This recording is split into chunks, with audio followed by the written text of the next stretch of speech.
Jacques, nous sommes au milieu, baignés par une forêt de cordyline. Je sais pas, j'ai l'impression que c'est un petit air de palmier, est-ce que je me trompe? Non, c'est le palmier de Nouvelle-Zélande. C'est une plante qu'on trouve dans les jardins couramment, dans les variétés les plus rustiques, c'est-à-dire les vertes, Indivisa et Australis. Et là, on a des variétés de coloration différentes, notamment cette variété qui est Pink Passion. Vous parliez de ses origines, donc plutôt Australie, Nouvelle-Zélande.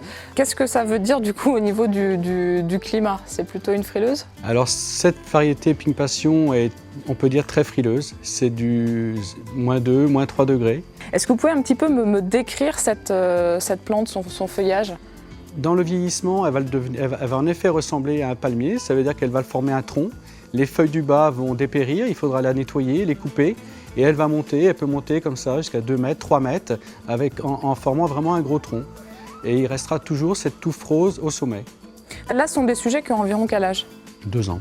Donc si c'est une plante qui, en grandissant, gagne en hauteur, donc ce que vous conseillez, c'est de délicatement en fait, enlever les feuilles qui auront séché? Tout à fait, elles vont sécher, elles vont devenir jaunes, marron, donc automatiquement elles tomberont ou alors il faudra les couper au fur et à mesure et le tronc va monter et il ne restera plus que cette rosette rose au sommet.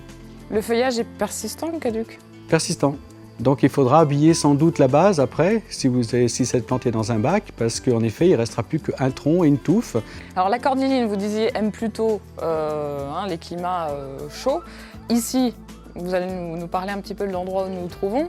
On n'est quand même pas juste à côté de Marseille. Nous sommes dans le Finistère Sud, à côté de Concarneau et tout près de Pont-Aven.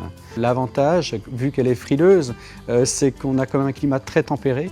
Donc on profite quand même de l'océan qui nous maintient une température agréable globalement tout l'hiver. C'est une plante donc, qui aime le climat océanique. Qu'est-ce que c'est le climat océanique? La masse d'océan empêche le froid de venir jusqu'à nous, ou les grands froids, et nous protège. C'est-à-dire comme l'océan a une température globalement de minimum 14 degrés l'hiver ou 17-18 l'été, cette masse d'eau maintient l'air à une température ambiante agréable pour les plantes. La cordyline ne fleurit pas? Alors la cordyline fleurit, mais c'est adulte. C'est une floraison qui n'est pas exubérante, c'est une grande hampe florale avec des petites inflorescences blanches ou crème. Qu'est-ce qui lui plaît? Elle se plaît dans quel sol? Est-ce qu'elle aime le plein soleil, la mi-ombre?